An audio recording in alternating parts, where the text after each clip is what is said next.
Supriya, thank you very, very much. And thank you also for tolerating my rudeness, okay?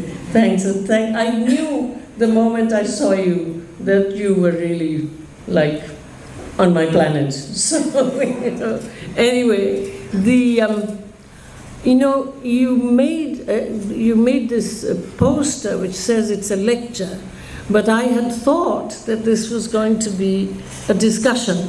So I'm generally disorganized because I have no time to do anything, but you really have to help me think of this as an organized thing. The W.E.B. Du Bois, right? William Edward Burghardt Du Bois. He was christened William Edward, Billy. But Burghardt, he chose the name because this says something about his vision of democracy. So I'm going to start with this anecdote. Not everybody knows it. Burghardt, he chose, it's clear, it's in his autobiography, but nonetheless, he chose Burghardt because Thomas Burghardt was his first enslaved ancestor. So Burghardt, he chose this guy because behind him, of course, was the white enslaver, a Dutchman, the Burghardt. So this contradiction, the white guy, the enslaver, and the black guy, the enslaved, sharing a name, and then there was his own mother's father, grandfather, Othello Burghardt, a wonderful man. I've seen the copy of Frederick Douglass's autobiography with Othello Burghardt's name signed. So this is, to an extent, the contradiction within democracy that he lived his entire life, 93 years. He lived this contradiction, the contradiction of being folded together, complicit. That's what it means in Latin, not complicit like conspirator or anything. Being folded together with the enemy. Unless you know this, unless you can do this, your practice is not going to be nuanced. It's not going to do anything for anyone. Anyway, practice doesn't do anything for anyone. It's always turned towards the future. But a future, I mean, if I may quote that passage, I quote all the time. The only description of the content of a revolution that Karl Marx ever gave, the only revolution that he actually saw in his lifetime, journalistic piece, but fantastic piece, 18 Brumaire, many of you, perhaps given that this is still JNU, perhaps all of you have read it. In this piece, what does he say? And he's serious. He says the content of the proletarian revolution of the 19th century will come from the poetry of the future. I quote. And he does not choose the fashionable word for poetry, which Goethe and the wonderful liberals had made powerful, Dichtung. No, he chooses the Aristotelian word, where Aristotle said, Marx adored Aristotle, and the only thing that he said about him was that he didn't know the value form because he was within an enslaved economy. But otherwise, said Aristotle thought everything that I have thought. You know what I should do before I start my talk? I think I should play a guy. Wait, let me tell you which one. Don't do anything. I should play a guy from my schools, Purva Bardhaman. He did this on his own, okay? Nobody is paid salaries in that area. I made a mistake the last time I was teaching. I'll come to Du Bois in no time. I made a mistake. Du Bois was also a communist, he suffered for that reason. But therefore, nobody, and in the last place, I didn't notice that there was no salary anywhere, only hourly wages. I introduced salaries, right? And so, not thinking. See, I learned from my mistakes. Finally, I was obliged to destroy 24 years of work because my very powerful supervisor from the community actually gave in to unregulatable global capital. I'm a private sector volunteer with no movement. I can't fight, even nation states can't fight this unregulatable global capital with forced labor factories which can be changed in no time, and they work on commission, not on salary. So therefore, I had to leave, it was like the heart was taken out of my chest. So here, in fact, I've also, my new schools, there's no salary, but I've learned. And so I pay to all, and they're much poorer than the others. I said to all of the parents last time we ate together that there are two kinds of labor. Because the word labor, they know labor. Labor is a creolized Bengali word, okay? So I said that there are two kinds of labor. Gotor khatano, manual labor, and matha khatano, intellectual labor.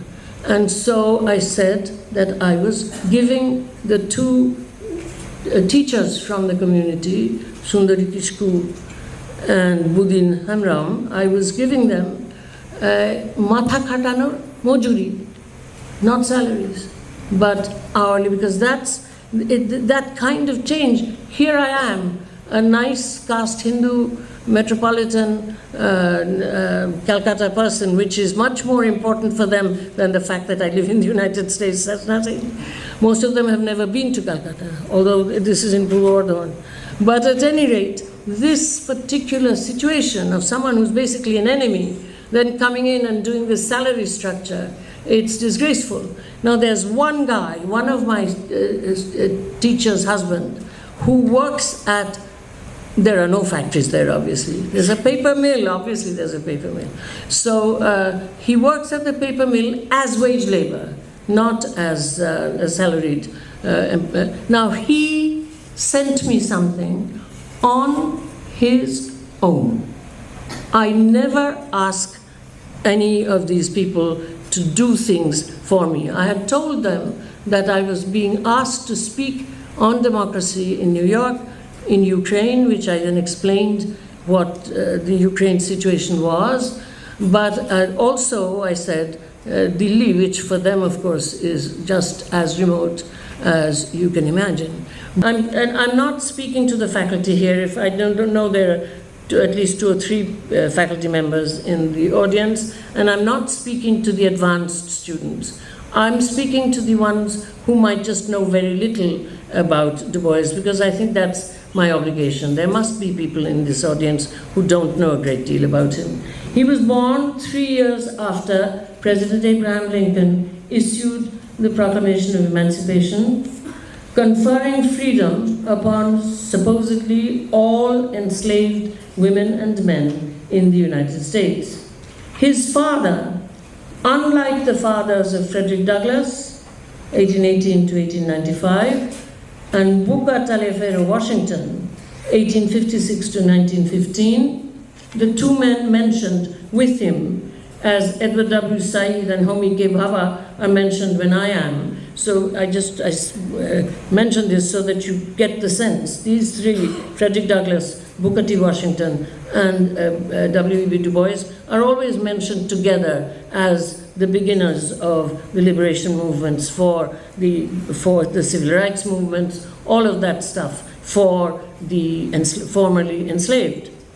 But William Edward Burghardt Du Bois had not been a slave, whereas both Frederick Douglass and Booker T. Washington had been enslaved, and they actually wrote about it, they spoke about it, and both of them had connections with the federal government of the United States, the central government. Okay, so, but Du Bois, although he wanted, especially with the Department of Labor, and you know, in the US we call ministries departments. Although Du Bois wanted to have connections with the Ministry of Labor, he really couldn't. The ways of, he was a serious communist, and although he didn't know Marx as well as one might, and he said so. I've looked at his Capital 1 and looked at his marginal notes. The Capital 2, he has a copy, but he never read it. But at any rate, and Capital 3 is nowhere there, but at any rate, he could not really work with the central government of the United States. This is a distinction that you folks should think about, that he's very different of the three that are mentioned together. He's very different.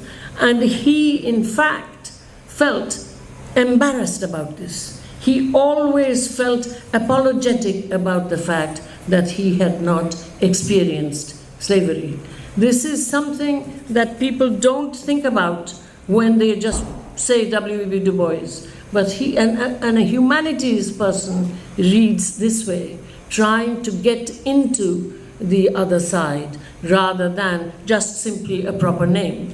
So that's that. So his father was not a white slave-owning rapist, like in the case of Booker T. Washington or Frederick Douglass. And they both, in fact, Frederick Douglass made fantastic joke, very powerful man, made fantastic jokes about it.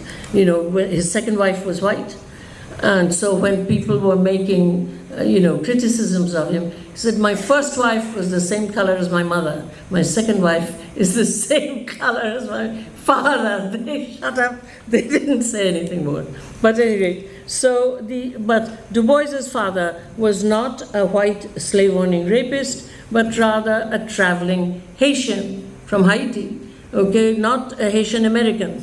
But when I say traveling, he was like a deadbeat dad, okay? I mean, it was a different kind of approach to marriage. And so Du Bois's mother would not sleep with him if he didn't marry her. And so they were together for a little while. Du Bois was born, etc. And then he kind of disappeared, and he was never to be seen again. So Du Bois grew up free in a relatively racism-free Dutch background, mixed neighborhood in Massachusetts, doing chores for black mother and white neighbors, best boy and only black student in a white middle-class school, loved by teachers and especially a white principal who raised funds for him to receive instruction in the European classical languages, Latin and Greek, that allowed him to enter college rather than be trained for skilled labor, which is all that there was for black students. So this guy was, so therefore, this contradiction. See, like, I went to diocesan, right? Is there anybody from diocesan here? No. Anyone? No. You see, our teachers were so-called Ochuts and so-called Adivasis converted by the Lutherans. We ourselves, caste Hindus, the generation before, had treated them like animals. And my parents were smart enough to send us to that school. They taught like there was no tomorrow. I'm made by that school. So how am I supposed to think about colonialism when, we think about this particular thing? I'm not saying colonialism is good, no. But on the other hand, this kind of complicity being folded together rather than you are bad, you're bad, you're bad, I'm good, I'm good, I'm good, that doesn't go too far because it's not correct. So at any rate, so he could enter college. For his first BA, he traveled to the southern part of the United States to Fisk, a historically black college in Tennessee.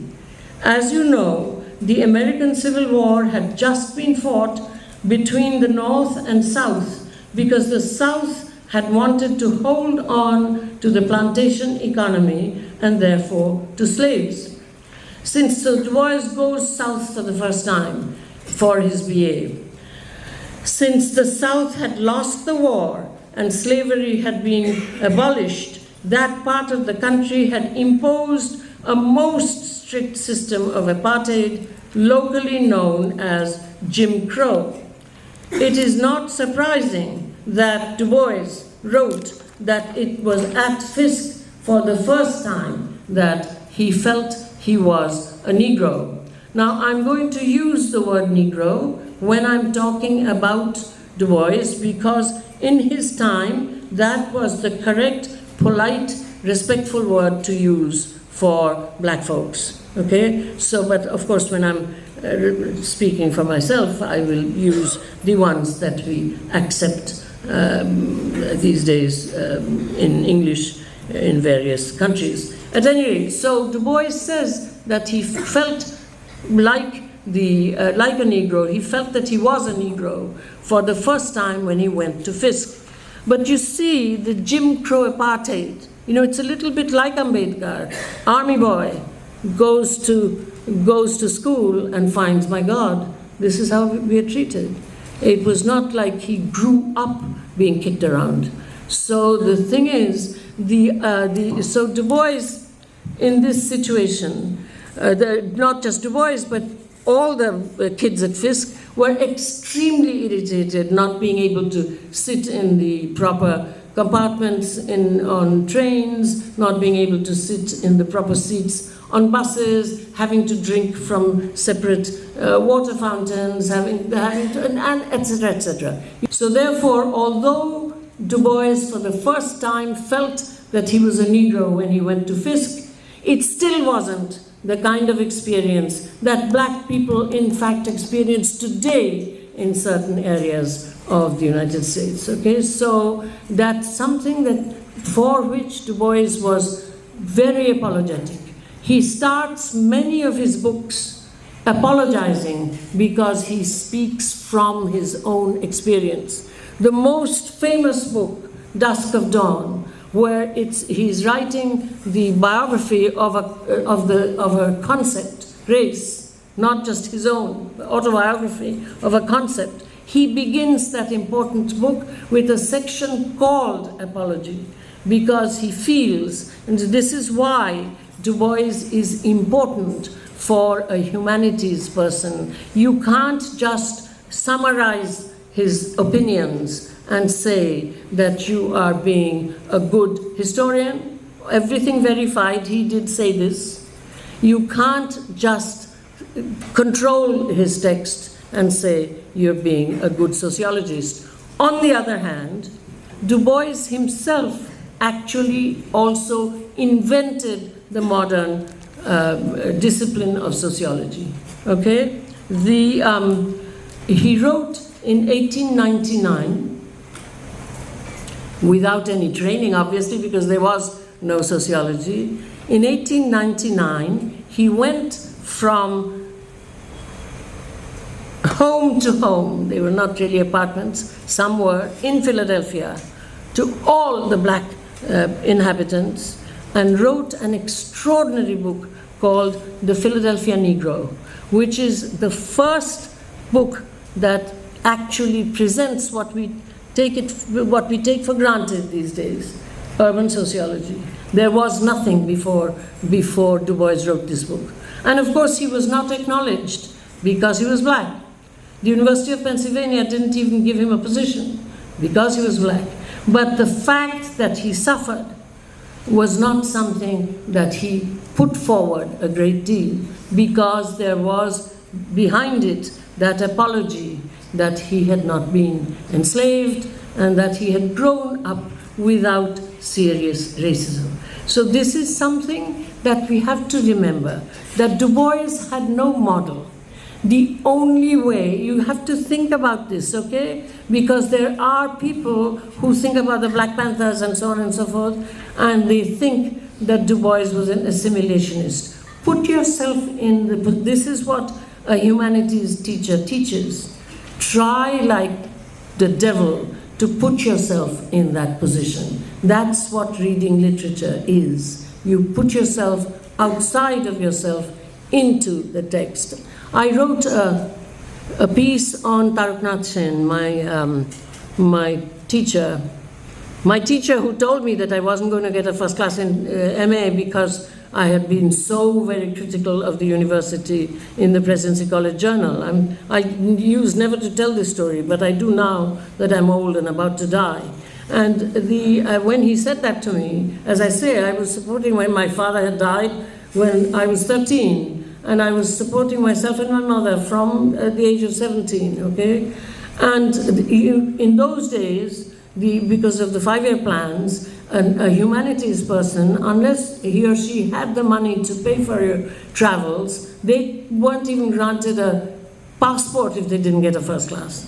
So when I managed, like, working like a dog to get a first class first in the BA, but when I was told by Tarak Babu that I probably would not get a first class in my MA, I actually borrowed money from an unknown person, a person I did not know. And when he asked me, I got my admission into Cornell by booking a trunk call on the telephone. And my teachers used to laugh. I never took any tests or anything. They used to laugh, and nobody, before you or after, has ever been in 1960, I'm talking about, a long time ago. I was 18 years old.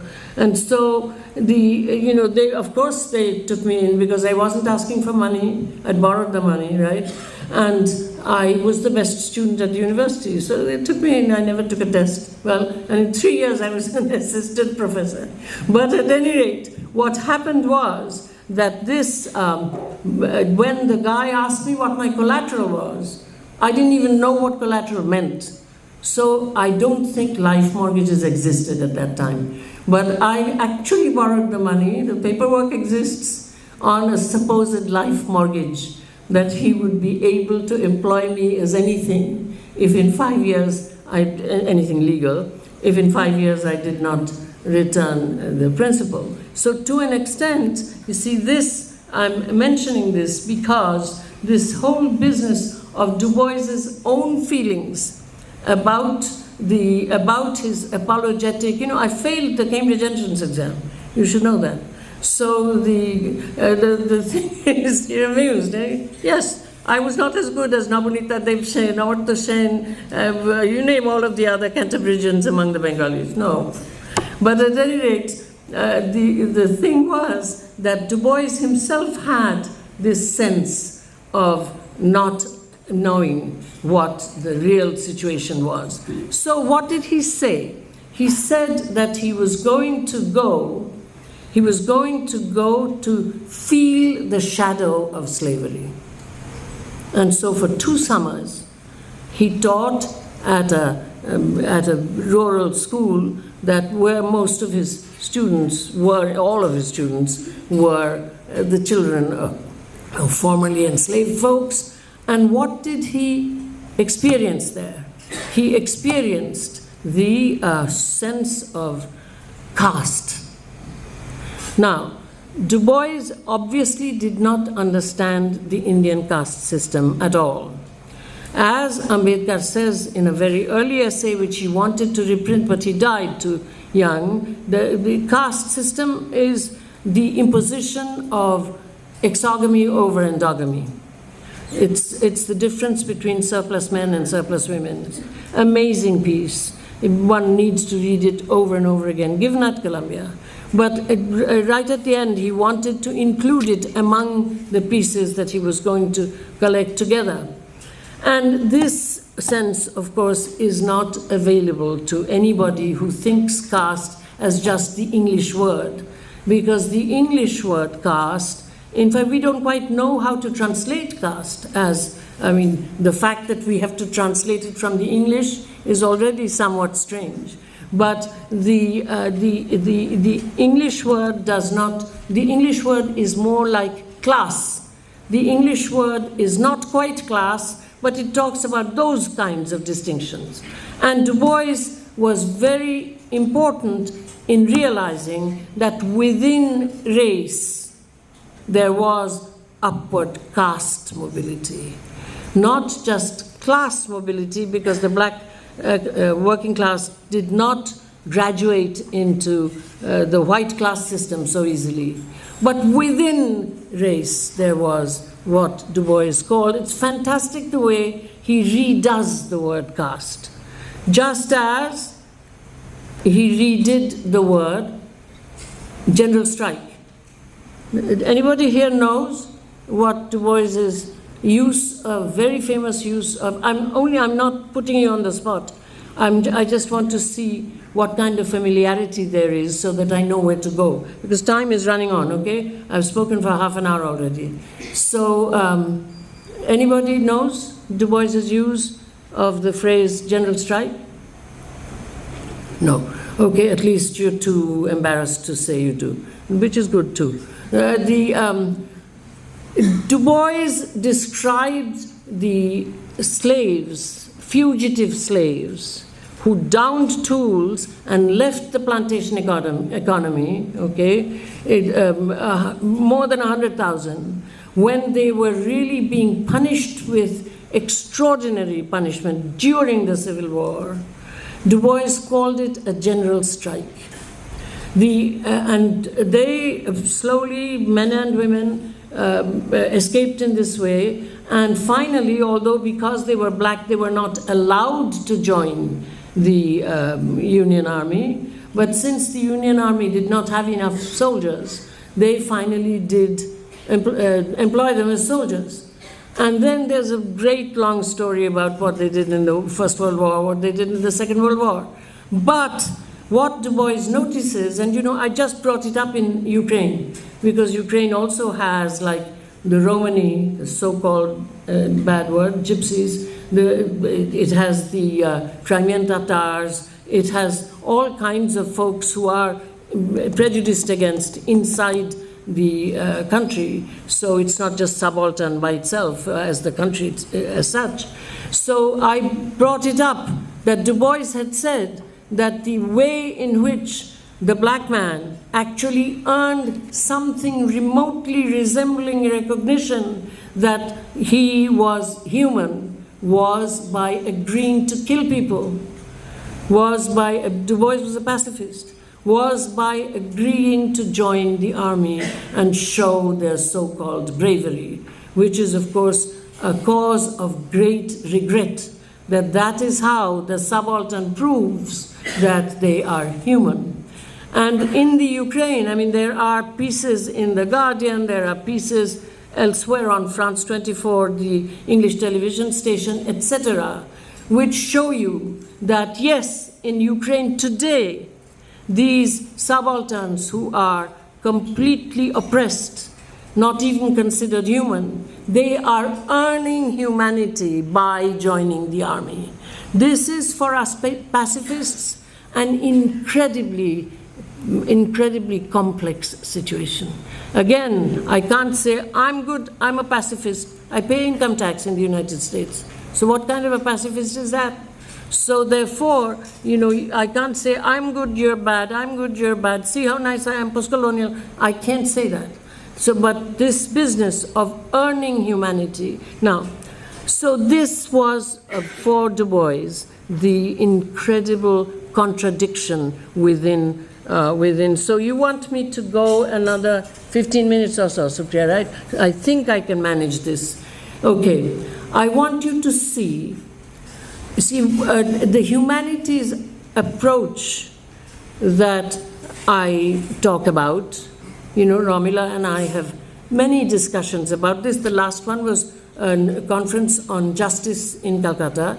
See, because Romila, whom I adore, I think she's one of the most wonderful people I've met, but we don't agree always. She was talking about the historian having to verify everything. Well, she's talking about something very important. She's talking about the fact that there is nowhere a record of the 50,000 killed. If they really had killed 50,000 Hindus, they would have been so happy that they would have recorded it.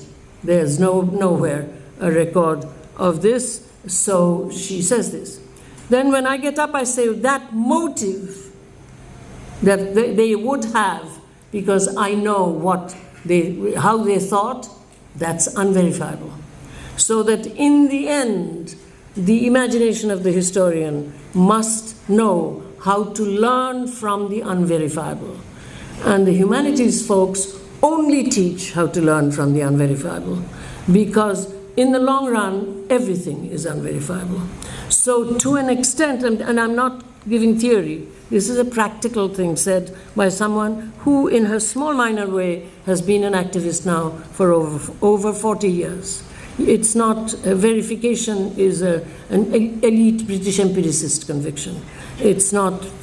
So therefore, this idea in Du Bois, that the idea of the contradiction is connected with the fact that on the one hand, he is a sociologist and he wanted to create a database of everything that is happening in the black world, in the, I don't use the word community, I think it's a bad liberal word, it doesn't exist.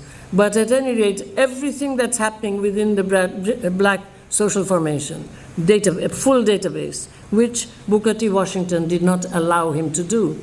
So that is absolutely rational.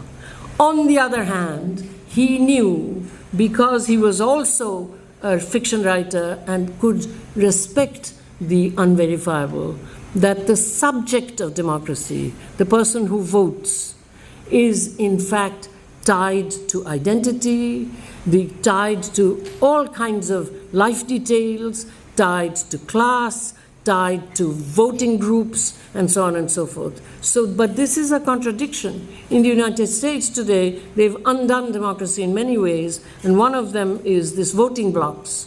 Voting blocks are not democratic. They have to exist because of the other side. Now, Du Bois was very aware of this. This contradiction is what he, all his life, in fact, fought against. Therefore, what Du Bois writes is this, after his dissertation, because he was, and you know, they declare in comparative literature, again, a profound act of bad faith, they declare their mother tongue as a foreign language. It's disgraceful. But at any rate, so there, as he writes, he wrote, as you know, his dissertation at Harvard. He was the first African American to get a PhD from Harvard. 1895. His topic was the suppression of the African slave trade to the United States of America, 1638 to 1870, immediately published. It's the first volume of the Harvard monograph series on historical monograph series. But what did he write about this? I quote Du Bois, "I was dissatisfied with my study of the slave trade because it ended too abruptly and yielded too narrow a field for valid judgment of human action." He was a globalist from the start. That's a contradiction also. A black man is only allowed to be black. So if I could study what, you see, this is why, to remain focused, I mean, the only time that I was invited by the University of Calcutta was, I gave a talk on Jamaica Kincaid's Lucy, and some really unfortunate assistant professor's first question was, "Why didn't you talk about India?" And I said, "This is the last time you'll see me here. If all you're interested in, for anybody, I'm not a South Asianist, and for anybody is only to talk about India, you have to look elsewhere." This is what Du Bois is saying. It's too narrow a field for valid judgment of human action. If I could study what the human being had done, why not investigate thoroughly and scientifically what they were doing now and what they might do in the future? In other words, I was seeking, he writes, a science of human action which could be used not only for studying the Negro problem, but for all the problems of the poor and ignorant.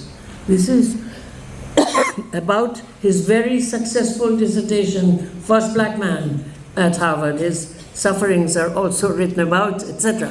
So this particular contradiction. Now, I don't have any time to go on further, but I will say something. This is given the situation of the black man and himself in the United States, he was not free to exercise this contradiction. I am, I'm a caste Hindu in India. I'm part of the 86% genocidal majority. I can say anything. But mind you, I could also be shot, but that's a different thing. But I won't be.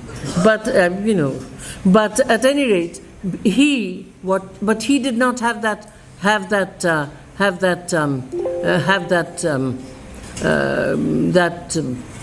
advantage. So he racialized the discipline. Now I want to see the lists. This is the end of his book. Is it there? Okay, I can't. What is it? I can't get to it. I can't read it. Wait.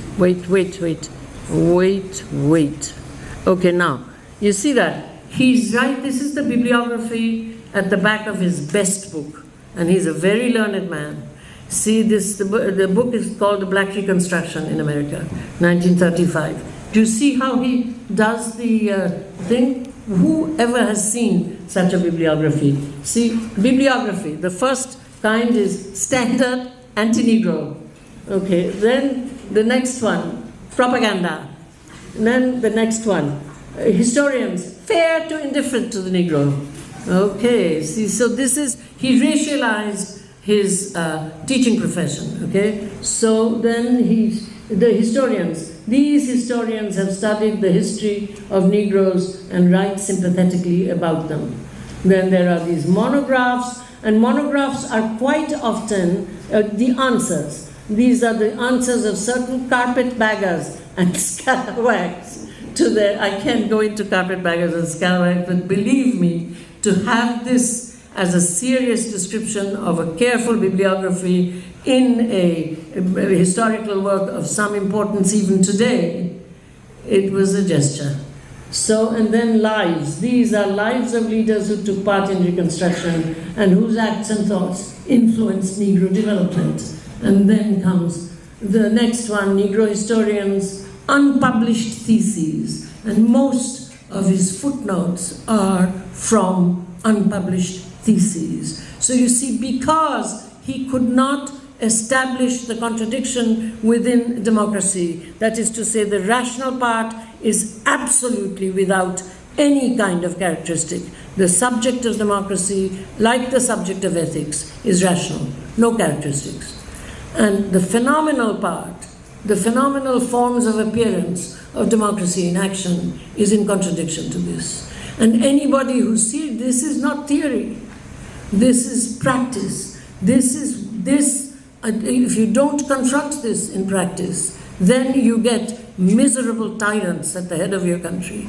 See, you keep the largest sector of the electorate ignorant, but they are not stupid. And I'll show what they sent me, and then I'll make an end. So you see what he's trying to do here, he's using his privilege as a Harvard PhD and a writer of serious books that are taken seriously even by the other side.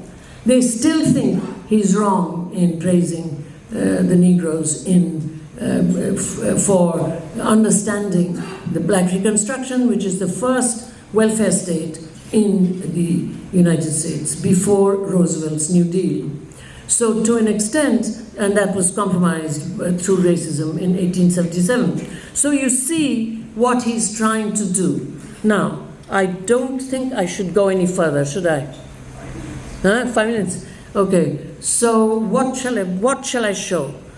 I should show, see, there is something I want to show, which I think it'll take too long. See, so what he decided was, in order to be able to do this, to racialize education, he could not go to the absolute subalterns in Tennessee, where he tried to teach for 2 summers and encountered his own caste position. He had to work at preparing a middle class, and that is could you just show that, the Atlanta Conference? I think that is 10 or 9. I can't see. Ah, yes, this one. You see, what he did at Atlanta University was create these extraordinary conferences. I mean, look at all of the sections where data was collected. And he also brought together, and I can't explain what they are, the land grant colleges, black land grant colleges, so that his emphasis on the rational side was to produce a subject which would be aware or would have access, this is long before digitization, to a full database of black life in the United States. He was not allowed to do it. But at any rate, there's that. And he also, when this was no longer possible, they did this conference, you see Du Bois in there, called the Niagara Movement, which people say was the beginning of the civil rights movement in the United States. The Niagara Movement led to the NAACP, the National Association for the Advancement of Colored People. Now, I will say one thing about the NAACP, which is that, at my university now, everything is disgraceful. There's police presence, there's a president who has never taught and therefore doesn't know how to treat students, and who thinks the university is real estate, and who also thinks that civil disobedience is civic disturbance. It's not a good scene. But in that particular scene, we talk about 1968, when a building was also occupied, right? And at that point, the students were not expelled. They're being expelled now. Expelled means gone. But some students were suspended at that time. As to whether that was right or wrong, I don't know. But I'll give you an example. A guy called Benjamin Jealous, he was suspended, 1968, one of the occupiers of Hamilton Hall. He came back, he did some journalism, and then he came back, his suspension was over. He became a Rhodes Scholar. Then he became the chair of the NAACP, the National Association for the Advancement of Colored People. Today he's the chair, the director of the Sierra Club, Climate Change. So to an extent, I just mention his example because I can't not mention Colombia. I mean, we are in such a bad place right now that I mind being away. But at any rate, this Niagara movement was where the civil rights movement really started, and the NAACP was formed by white people. Remember what I said about complicity. The National Association for Advancement of Colored People was founded by funding by white people. They did not hesitate to change the people who were doing this. Okay, so 5 minutes are over. I will just tell you one thing. I couldn't actually read all of the sections that I wanted to read. I will end with what Du Bois knew at the beginning of the 20th century.